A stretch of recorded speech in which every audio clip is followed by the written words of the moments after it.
Bonjour Anne Le Henaf. Bonjour madame. On va très largement parler intelligence artificielle ce matin, mais tout d'abord, vous êtes ministre. Est-ce que vous avez effectué votre test de dépistage de drogue ? Alors, pas encore, parce qu'en fait, si j'ai bien compris, mais comme j'étais à Vivatech hier, je n'ai pas lu dans le détail, mais il me semble que c'est pour les collaborateurs de cabinet. Pour les ministres aussi. Pour les ministres aussi, je ne l'ai pas encore fait, mais je le ferai évidemment.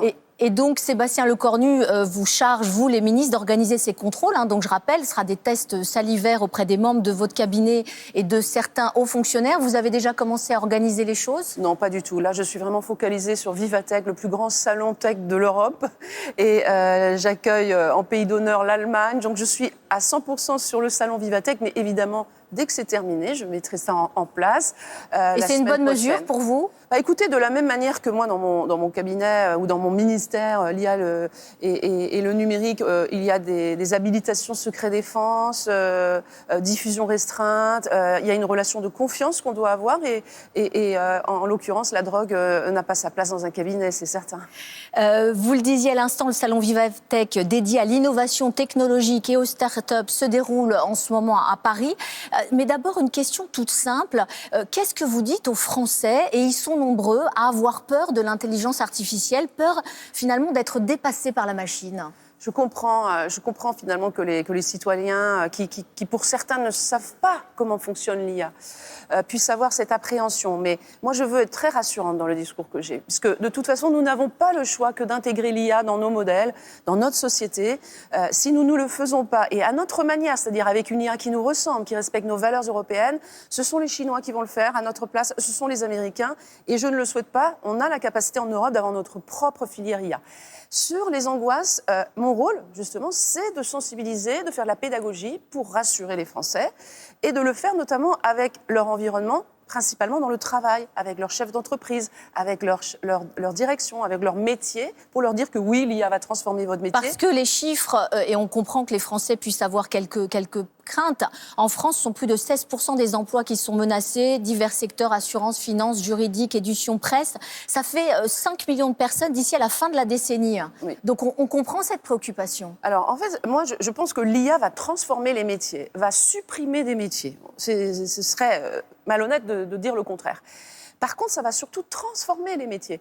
Et c'est là où chacun va avoir un rôle, notamment les chefs d'entreprise, les administrations, les collectivités locales qui vont intégrer l'IA pour accompagner son déploiement et permettre aux personnes de modifier leur façon de travailler en utilisant l'IA. L'IA, c'est avant tout, il faut le voir comme une opportunité. Je l'ai vu dans des entreprises, ça libère du temps. Ça libère du temps administratif, très fastidieux, où on doit faire des résumés de 250 pages. Et je préfère que ce soit la machine qui le fasse. Puis ça libère du temps pour que la personne fasse vraiment son métier. Vivatech met l'accent donc cette année sur l'intelligence artificielle, sauf que on a le sentiment quand même que l'Europe fait un peu figure de nain. Là où les États-Unis investissent 60 à 70 milliards de dollars par an, l'Union européenne n'investit que 7 à 8 milliards. Certains experts disent que c'est trop tard, que le retard est trop important. Est-ce que la France n'est pas condamnée finalement à n'être qu'un simple utilisateur de technologies qui seront conçues ailleurs ? Alors absolument pas. Absolument pas. Si c'était le cas, ce serait grave si on se disait ça en tant que Français et en tant qu'Européens. Nous devons penser en Européens.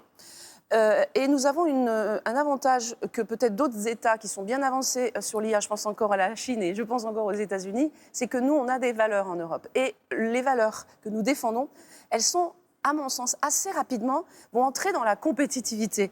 Parce qu'on choisira notre IA, l'IA à la française, à l'européenne qu'on est en train de construire en investissant massivement dans nos startups, dans nos entreprises, c'est qu'on a des valeurs. Et les valeurs que nous avons, c'est de mettre l'humain au cœur de l'IA.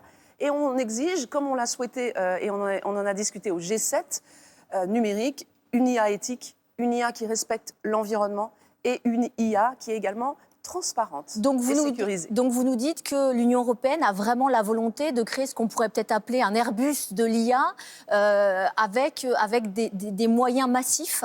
Alors, tout n'est pas une question d'argent. Il y a aussi d'autres facteurs qui sont pris en compte. Et notamment, nous, on a un vrai avantage compétitif. C'est que d'abord, on travaille en équipe. On est 27. Et la Commission européenne a une volonté très forte et met les moyens pour nous permettre d'avoir une filière IA je dirais, compétitive par rapport aux 2 blocs dont je vous ai parlé tout à l'heure. Et puis surtout, on a une conception de l'IA qui est très intéressante pour d'autres parties du monde. Je pense à l'Inde.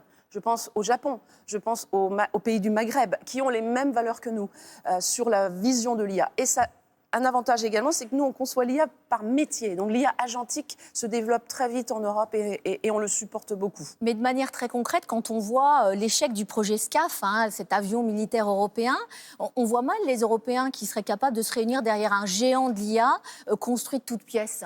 Alors là, c'est un sujet quand même très sensible, qui est très régalien par définition. C'est l'équipement militaire, c'est la politique de défense. Et puis je dirais que le dossier SCAF, pour avoir été membre de la Commission de la Défense à l'Assemblée nationale, a duré tellement longtemps qu'on ne voyait pas l'issue, que c'était, je dirais, embourbé, comme on dit. Il y a un moment, il faut prendre une décision et le président de la République a décidé, avec le chancelier, d'arrêter ce dossier. Mais on peut aussi parler des victoires de l'Europe, comme Airbus, par exemple. Mais je reviens à ce qu'on est capable de faire, nous, Européens et nous, Français. On parle souvent de Mistral, qui est devenu le symbole de l'IA française. Sauf que là encore, c'est un tout petit acteur par rapport aux géants américains. Est-ce qu'il n'est pas voué à rester, malgré tout, un acteur de niche ? Non, Mistral aujourd'hui, c'est un champion. C'est un autre champion européen et tous les pays européens s'accordent pour le dire et ont envie que Mistral grandisse encore. Après, c'est un géant au pied d'argile. Il faut faire très attention à nos champions. D'abord, il ne faut pas tout miser sur Mistral. Il y a d'autres pépites et d'autres startups qu'on veut voir grossir dans l'IA, évidemment. Mais il est aujourd'hui très attractif. La société est très compétitive, mais il faut l'accompagner. C'est ce qu'on fait avec nos politiques publiques. Et puis surtout, Mistral, de quoi a besoin cette entreprise ? De commandes. Et c'est ce qui est en train de se passer. J'ai rencontré des homologues, le polonais par exemple, le ministre polonais. Il y a des rapprochements entre les États européens et Mistral. Ils ont envie de le faire grossir encore, mais soyons vigilants. Un mot rapide sur Anthropic, qui est un fleuron de l'intelligence artificielle, cette fois-ci américain, qui a coupé l'accès à ses modèles les plus avancés pour les utilisateurs non américains. Est-ce que l'Union européenne peut se priver, est-ce que les États-Unis, plus exactement, peuvent ainsi priver l'Europe des technologies essentielles à l'intelligence artificielle ? Alors, vous voyez, clairement, c'est ce que nous ne souhaitons pas pour l'Europe.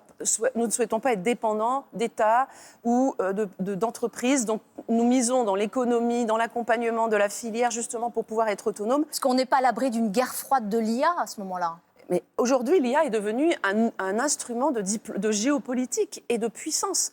Il faut que nous, on l'intègre comme tel également dans notre façon d'agir.